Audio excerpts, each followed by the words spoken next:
My favourite TV show is Netflix's drama, horror, sci-fi comedy, Stranger Things. Now, if you've seen it, you'll know it's set in the 1980s, and they've absolutely nailed it. I was a young child in the 80s, and when I watch it, it feels like I'm back there, not just the way that it's filmed, but the soundtrack incorporating synthesizers. In fact, the only way that show could be more like the 1980s is if randomly and without warning, some of the female cast took their tops off, because that happened a lot in 80s movies. You'd just be watching it on a Sunday afternoon on video, and then suddenly the leading actress would get her tits out. And I'll admit, the only reason that I started watching it back in 2016 in Series 1 is because I knew it starred Winona Ryder. Now, she was a huge star in the 1990s, part of my formative years. As an adolescent, I spent a lot of time having a good hard think about her. Well, she's 50 now, but she still looks good on it. Winona Ryder, I still want to ride her. Season 4 aired earlier this year, and in it we were introduced to a new character called Eddie Munson, played by British actor Joseph Quinn. A character so likeable that we, the audience, glossed over the fact that he's a drug dealer. He also runs the Hellfire D&D group, and he's a heavy metal guitarist. And in the final episode of the series, there was a scene which I wouldn't say is the best thing I've ever seen on Stranger Things. It's the best thing I've ever seen on television. Chrissy, this is from you. If you're a metalhead, those 4 notes were enough to tell you what was coming. That's the opening bar to Master of Puppets by Metallica, which I would argue is one of the greatest metal songs of all time. So in the scene, we have Eddie Munson standing on the roof of his trailer playing a BC Rich Warlock guitar, and it can't be more 80s than that, but he's in the Upside Down. My mind fucking broke.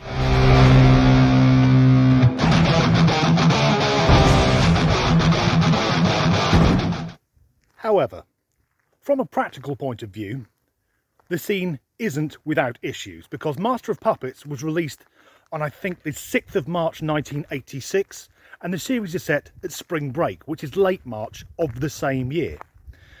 So Eddie Munson, with no access to the internet and the sheet music wasn't yet published, in 2 to 3 weeks has learned to play note perfect, an incredibly complex song, whilst on the run for murder.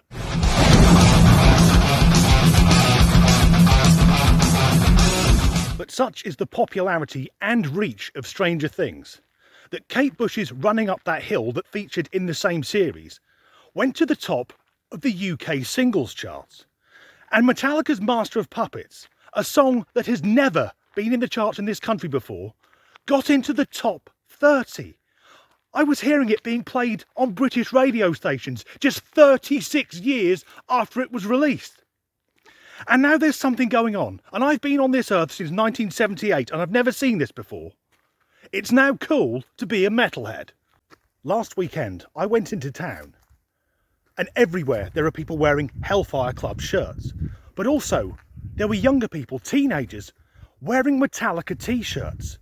And from the look of the shirts you can see those are new. This generation, through Stranger Things, has just discovered classic metal. And I saw one youth in a Master of Puppets shirt, and I said, "Love the shirt, mate," pointing with my right arm so he could see my Metallica tattoo. And he looked at me as if God Almighty had spoken to him. Then it dawned on me, for people my age, we are now wise, sage-like figures. I am the elder metalhead. Gather round, children, and I will regale you with stories of the 80s and 90s. Because many of the technologies you've witnessed on Stranger Things, I once possessed. I had a radio alarm clock and an Atari.